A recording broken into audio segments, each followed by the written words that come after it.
নমস্কার বন্ধুরা, আজকে আমি জামাই ষষ্ঠী উপলক্ষে স্পেশাল রান্না করব ঘরের মিনিকেট চালের ভাত, আর তার সঙ্গে থাকবে আলু দিয়ে চিকেন রান্না।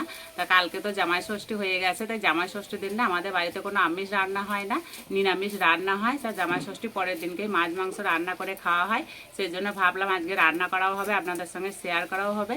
তা পুরো ভিডিওটা দেখতে থাকবেন, আশা করছি খুবই ভালো লাগবে। প্রথমে ভাতটা করে নেব, হাঁড়িতে দেবো জল।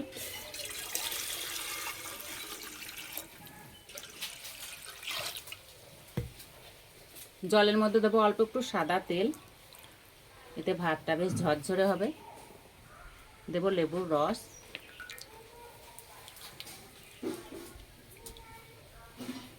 আর দেবো দুটো এলাচ।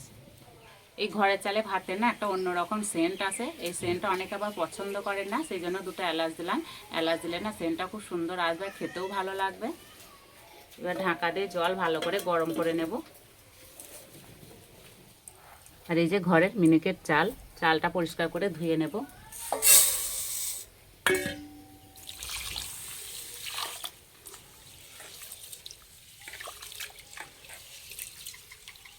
চাপাটা খুলে দেব। এবার চাল দিয়ে দেব।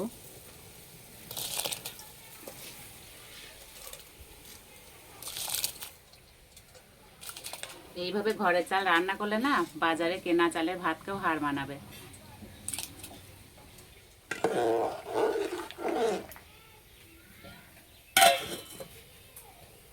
এবার মাংসটা কাঁচা মশলা দিয়ে ম্যারিনেট করে নেব। দেব আদা বাটা, রসুন বাটা, লেবু রস, দেব টক দই, হলুদ গুঁড়ো, অল্প একটু নুন, কাঁচা সর্ষের তেল, দেব জিরে গুঁড়ো, লঙ্কার গুঁড়ো। ভালো করে মাখিয়ে নেব।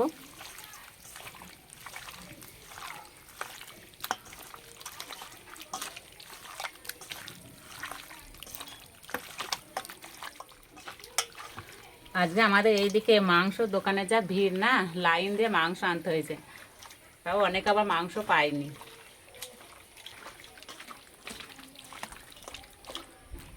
চাপা দিয়ে কিছুক্ষণের জন্য রেস্টে রেখে দেব।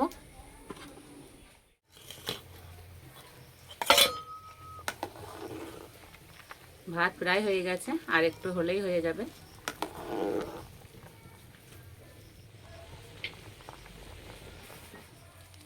ভাত হয়ে গেছে, অল্প একটু জল দিয়ে নামিয়ে দেব।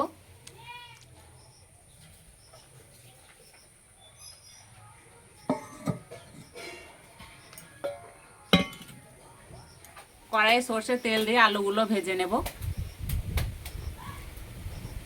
তেল গরম হয়ে গেছে, আলু দিয়ে দেব।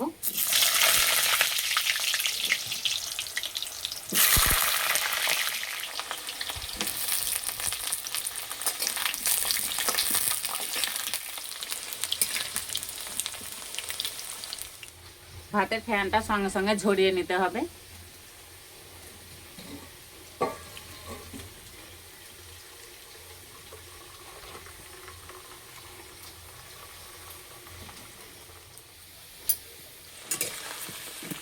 আলুগুলো বেশ লাল লাল করে ভেজে নেব।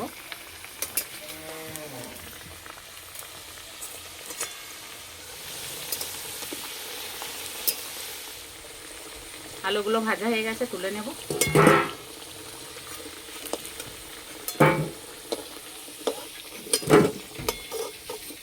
এই তেলেই রান্না করে নেব। তেলে দেবো পেঁয়াজ, টমেটো,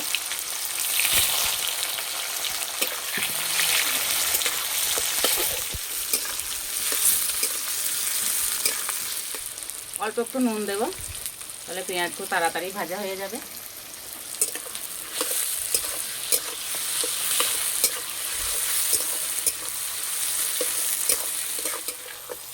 এর থেকে আর বেশি ভাজবো না।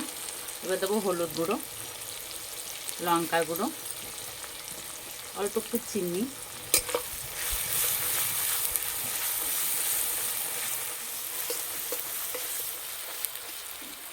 এবার মাংস দেব।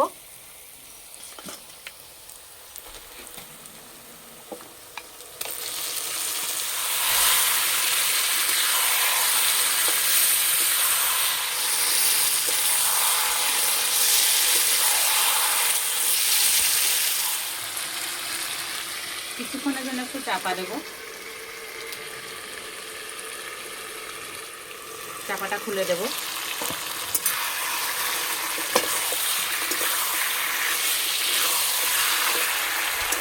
আবার চাপা দেবো। এইভাবে 2-1 বার দেবো আর মাংসটা কষিয়ে নেব।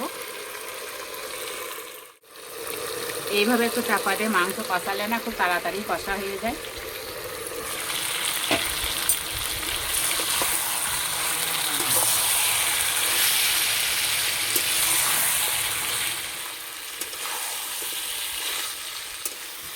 মাংস থেকে যে জলটা বেরিয়েছিল জলটা মরে গেছে আর মাংসটা কষানো হয়ে গেছে।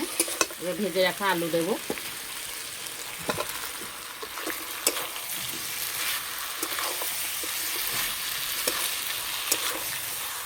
আলু আর মাংস সিদ্ধ হওয়ার জন্য জল দেব।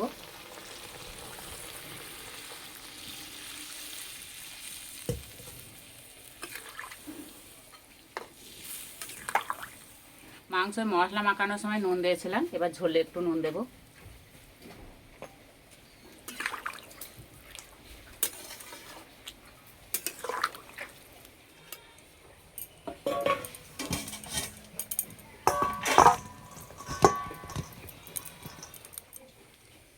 এদিকে আলু আর মাংস সিদ্ধ হয়ে গেছে। এবার দেবো বাটা গরম মশলা। একটু বাটা গরম মশলা দিলে না মাংসর স্বাদটাই পাল্টে যায়, খেতে দারুণ লাগে। হয়ে গেছে, নামিয়ে দেব। আর কত সুন্দর রং হয়েছে আর একদম সাদা ধপধপে ভাত হয়েছে। আর এই যে আমার সঙ্গে আছে অরিত্র।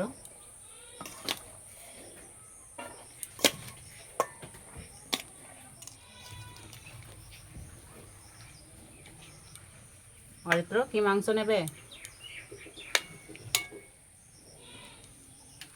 নাও, খাওয়া শুরু করে দাও।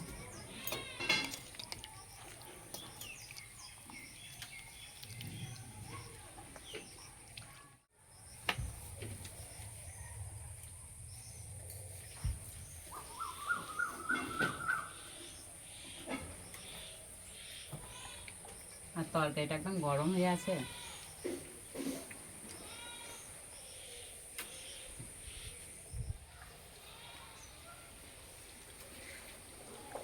এইভাবে একবার মাংস রান্না করে খেয়ে দেখবেন বন্ধুরা, সত্যি খেতে দারুণ লাগছে।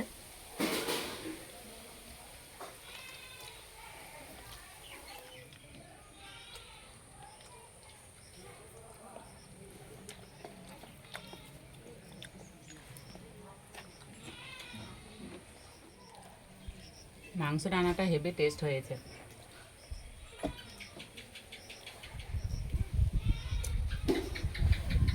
আজকের রেসিপিটা এই পর্যন্ত, আবার অন্য কোনো রেসিপিতে দেখা হবে। সবাই সুস্থ থাকবেন, ভালো থাকবেন, সাবধানে থাকবেন।